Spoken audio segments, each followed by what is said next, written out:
पूरी प्रक्रिया पहुंच चुकी है। 199 सीटों के लिए आज प्रचार खत्म हो चुका है। तो अब से ठीक 37 घंटे बाद राजस्थान में मतदाता अपने मताधिकार का प्रयोग करेंगे। मताधिकार कर वोट कर राजस्थान की सरकार का चयन करेंगे। मिशन ने भी इसे लेकर तैयारियां पूरी कर ली हैं। कल सुबह मतदान दल पोलिंग बूथों के लिए रवाना हो जाएंगे। तो लगातार ग्राफिक्स के जरिए आपको बता रहे हैं कि ये चुनाव कितना महत्वपूर्ण है। महासंग्राम 2023 से जुड़ी इस वक्त की सबसे बड़ी खबर, आखिरी दिन दिग्गजों ने ताकत झोंक रखी है। अब डोर टू डोर कैंपेन उम्मीदवार करेंगे। चुनाव प्रचार थम चुका है। इससे पहले लगातार कई दिग्गज चुनावी मैदान में नजर आए। 25 नवंबर को सुबह 7 बजे से मतदान की शुरुआत होगी। कुल 199 सीटों पर वोट डाले जाएंगे। तो कुन्नर के निधन के बाद अब महज 199 सीटों पर ही चुनाव हो सकेंगे। बड़ी खबर आपको बताते चले और ये भी बता दें कौन कौन से दिग्गज चुनावी मैदान में उतरे। लगातार ग्राफिक्स के माध्यम से आपको बता रहे प्रधानमंत्री नरेंद्र मोदी जो लगातार राजस्थान में डेरा डाले हुए थे, कई जनसभाएं की, संबोधन किया और साथ ही साथ रोड शो के साथ रैलियां भी की गई। प्रधानमंत्री नरेंद्र मोदी ने आंकड़ों की बात करें तो कुल 19 रैलियां राजस्थान में की हैं। साथ ही साथ उनकी ओर से रोड शो भी किए गए। तो वही गृह मंत्री अमित शाह ने 20 रैलियां की जिसके साथ उन्होंने रोड शो भी किए। तो वही बीजेपी के राष्ट्रीय अध्यक्ष जेपी नड्डा 18 रैलियों के साथ रोड शो करते नजर आए। वसुंधरा राजे 9 रैलियों के साथ रोड शो में नजर आई। वहीं सीपी जोशी की बात करें तो 7 रैलियां जिनमें सीपी जोशी मौजूद रहे। तो लगातार ताकत झोंक दी गई सभी पार्टीज की ओर से, जहां बीजेपी की ओर से प्रधानमंत्री नरेंद्र मोदी बागडोर संभाले हुए नजर आए। लगातार उनकी ओर से रोड शो किए गए, चुनावी रैलियां की गई। तो वहीं दूसरी ओर कई केंद्रीय मंत्री भी लगातार राजस्थान पहुंचे और यहां पर रैलियां करते हुए नजर आए। प्रधानमंत्री नरेंद्र मोदी का आखिरी रोड शो अगर आपको याद हो तो वो तस्वीरें बेहद अद्भुत थी जब प्रधानमंत्री के रोड शो में बड़ी संख्या में लोग पहुंचे। उधर कांग्रेस की ओर से भी लगातार दिग्गज चुनावी मैदान में उतरे, रण में उतरे। राहुल की बात करें तो कांग्रेसी नेता राहुल गांधी 12 रैलियां करते हुए नजर आए। प्रियंका गांधी वाड्रा 10 रैलियों में शामिल हुई। अशोक गहलोत की कुल 48 रैलियां, यानी कि सबसे ज्यादा रैलियों में मुख्यमंत्री अशोक गहलोत पहुंचे और कांग्रेस के लिए चुनाव प्रचार किए। जबकि सचिन पायलट ने 30 रैलियां की और चुनावी सभा को संबोधित किया। तो सचिन पायलट भी इस बार अनोखे अंदाज में चुनावी मैदान में प्रचार प्रसार करते हुए नजर आए और लगातार उनकी ओर से वोट की अपील की गई। जहां और कई मुद्दों को लेकर सचिन पायलट से लेकर मुख्यमंत्री अशोक गहलोत बीजेपी को घेरते हुए नजर आए और कहा कि केंद्र जो वादे कर सत्ता में आई थी उन वादों को पूरा नहीं किया गया। तो राजस्थान के चुनावी मुद्दे जिनके दम पर इस बार दोनों ही पार्टी जीत की हुंकार भरते हुए नजर आ रही हैं। ईआरसीपी एक बड़ा मुद्दा है राजस्थान में। 13 जिले इससे जुड़े हुए हैं और लगातार ईआरसीपी को कांग्रेस इस बार एक बड़ा मुद्दा बनाती हुई नजर आ रही है। तो वहीं अपराध की बात करें, जिस तरीके से लगातार लॉ एंड ऑर्डर को लेकर बीजेपी राज्य सरकार पर हमलावर है। बीजेपी का मानना है कि एनसीआरबी के आंकड़े बताते हैं कि किस तरीके से महिलाएं असुरक्षित हैं। तो ये तीसरा बड़ा मुद्दा है राजस्थान में महिला सुरक्षा का।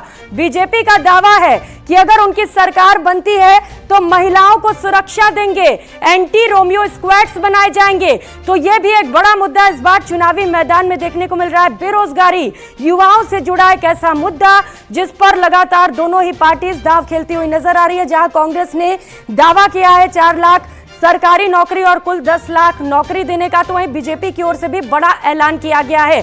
पेपर लीक एक ऐसा मुद्दा जिसे लगातार लेकर बीजेपी कांग्रेस को घेर रही है। एक लंबी फहरिस्त पेपर लीक की है जिसे लेकर बीजेपी कांग्रेस पर हमलावर है और बीजेपी का कहना है कि अगर हमारी सरकार बनती है तो हम पेपर लीक के भ्रष्टाचारियों पर नकेल कसेंगे। भ्रष्टाचार, लाल डायरी, सनातन, ओपीएस और कांग्रेस की कई गारंटियां भी हैं। तो राजस्थान विधानसभा चुनाव 2023 से जुड़ी ये बड़ी खबर और एक और अपडेट आपको ग्राफिक्स के माध्यम से बताते चले कि इस बार 200 विधानसभा की सीटों में से महज 199 पर ही चुनाव हो सकेंगे।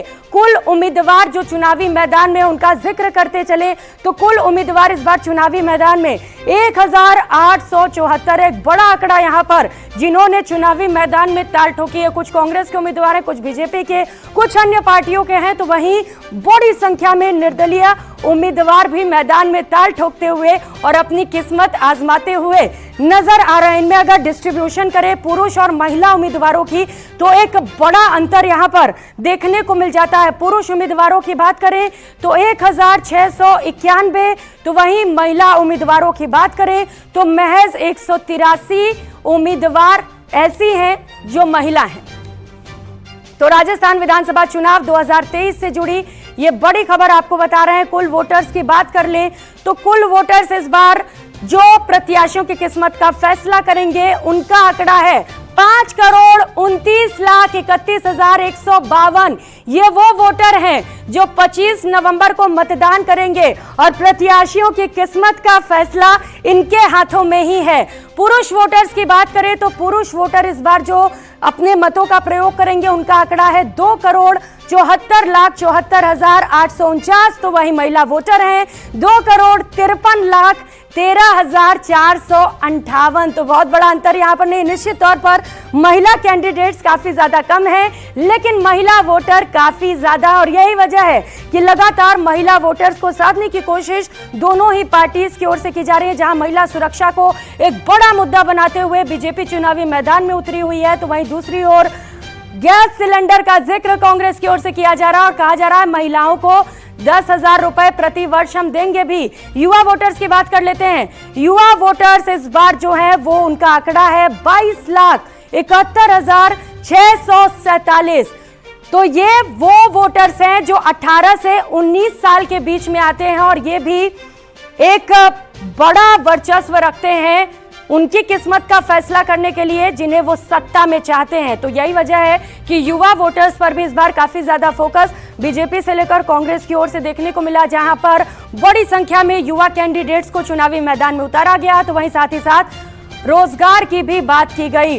और अब आते हैं सबसे महत्वपूर्ण मुद्दे पर, वो है चुनाव आयोग की तैयारी, क्योंकि सबसे बड़ी जिम्मेदारी होती है चुनाव आयोग के कंधे पर कि कैसे चुनाव को निष्पक्ष, भयमुक्त, धन बल के बिना प्रयोग के और शांतिपूर्वक संपन्न कराया जा सके। तो प्रदेश में कुल 52,000 से ज्यादा पोलिंग बूथ तैयार किए गए हैं। 2 लाख ईवीएम मशीन से चुनाव कराए जाएंगे, जिनमें प्रत्याशियों की किस्मत कैद होंगे।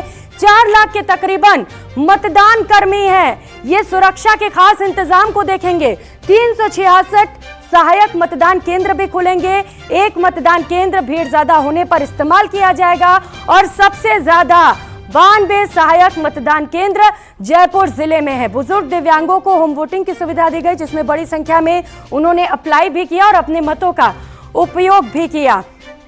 तो 13,995 जो हैं वो क्रिटिकल मतदान केंद्र हैं, जहां पर सबसे ज्यादा सुरक्षा के इंतजाम किए जाएंगे। तो रण सज चुका है और अब इंतजार है 25 नवंबर का, क्योंकि इसी दिन जो वोटर्स हैं वो अपने वोट का उपयोग करेंगे।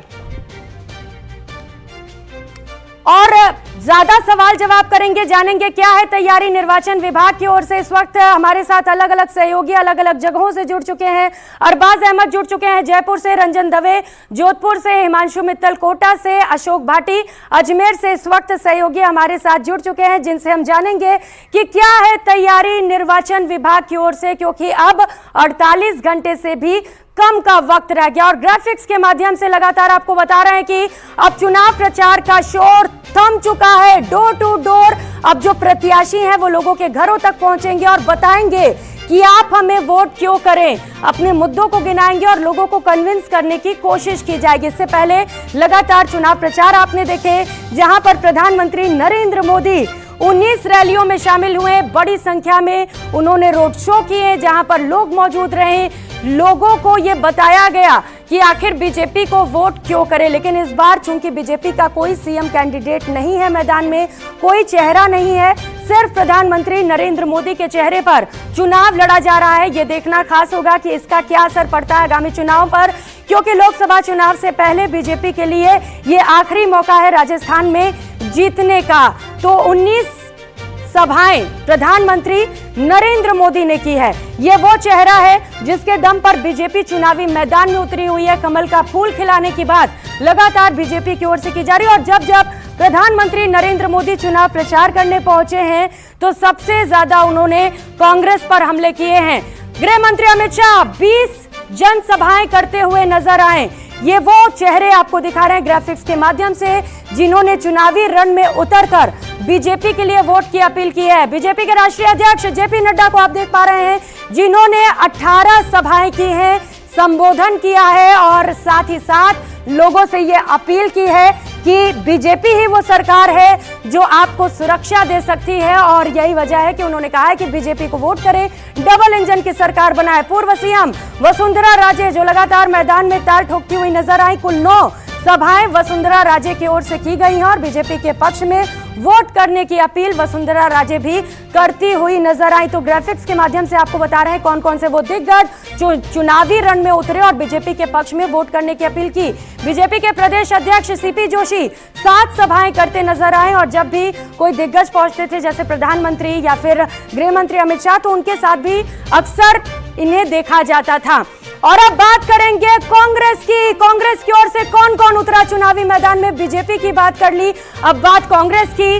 राहुल गांधी उतरे चुनावी मैदान में। कुल 12 सभाएं राहुल गांधी की ओर से की गई जहां पर उन्होंने जमकर केंद्र सरकार पर निशाना साधा और इसके साथ ही लगातार राहुल गांधी ये कहते हुए नजर आए कि हम तो नफरत के बाजार में मोहब्बत की दुकान खोलने आए हैं और साथ ही साथ कांग्रेस की ओर से ये दावा किया जा रहा है काम किया दिल से, कांग्रेस सरकार फिर से। प्रियंका गांधी वाड्रा लगातार ये भी राजस्थान में डेरा डाली हुई नजर आई। 10 सभाएं प्रियंका गांधी वाड्रा की ओर से की गई हैं। तो ये सभाएं हम बता रहे हैं मुख्यमंत्री अशोक गहलोत भी लगातार ताल ठोकते हुए नजर आए और सबसे ज्यादा सभाएं मुख्यमंत्री अशोक गहलोत ने की। सचिन पायलट पूर्व डिप्टी सीएम जिन्हें इस बार चुनाव में कई बड़ी जिम्मेदारियां भी दी गई और इसके साथ साथ उनके सभाएं कितनी हुई ये लगातार हम आपको बता रहे हैं। डिप्टी सीएम 30 सभाएं करते हुए नजर आए और हमारे सहयोगी लगातार अलग अलग जगहों से जुड़े हुए हैं। अरबाज अहमद जयपुर से, सबसे पहले अरबाज आपका रुख करते हुए, आप बेहद कम वक्त चुनाव में, क्या तैयारियां इस वक्त?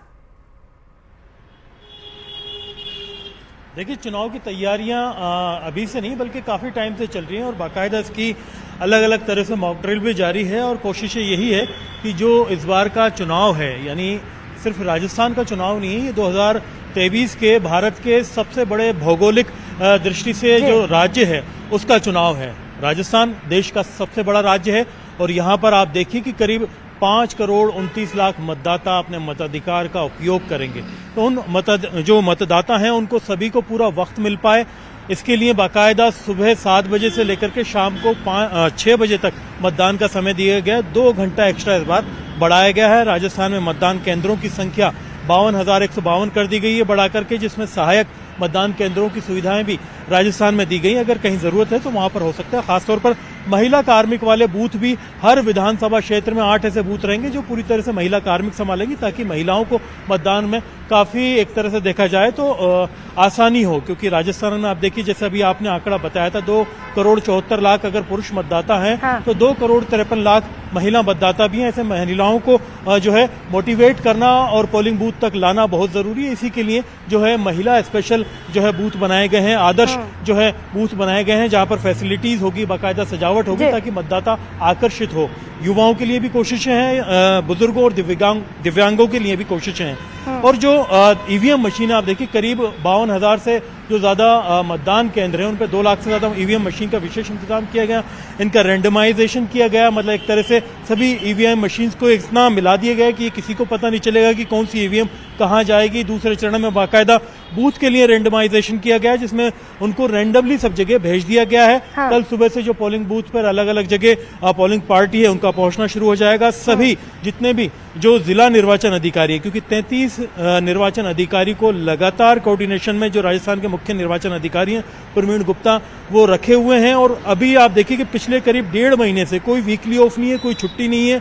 लगातार रात को 2-2, 3-3 बजे तक ये सभी लोग एक साथ मिलकर के जी। काम कर रहे हैं ताकि राजस्थान का चुनाव पूरी तरह से निष्पक्ष हो, मतदान का प्रतिशत बढ़े, राजस्थान में जितने भी नवाचार किए जा रहे हैं उनको एग्जीक्यूट किया जाए। आप देखिए कि 62,000 मतदाताओं को घर बैठे मतदान करवाया गया है। उनमें बुजुर्ग और दिव्यांग मतदाता थे, जो कि राजस्थान में इससे पहले ज्यादातर इनमें से मतदाता मतदान ही नहीं कर पाते थे। तो ये अपने आप में लोकतंत्र की सबसे मजबूत कड़ी है कि एक हक जो है एक आम मतदाता को मिल पाए, और उसकी शुरुआत सबसे पहले बैलेट के जरिए होम वोटिंग से हुई है। ईवीएम के जरिए जो मतदान किए जाएंगे उसमें बाकायदा हर मतदाता को क्यूआर कोड के जरिए उनको जो है पर्ची बिल्कुल निकालने अरबाज, का एक मौका बड़ी दिया। जिम्मेदारी यहाँ पर निर्वाचन विभाग के कंधे पर, और यही वजह है कि लंबे वक्त से इसे लेकर तैयारियां की जा रही हैं। और रंजन, आपके पास आते हुए, जोधपुर में कितने मतदाता, कितने प्रत्याशी और क्या है तैयारी?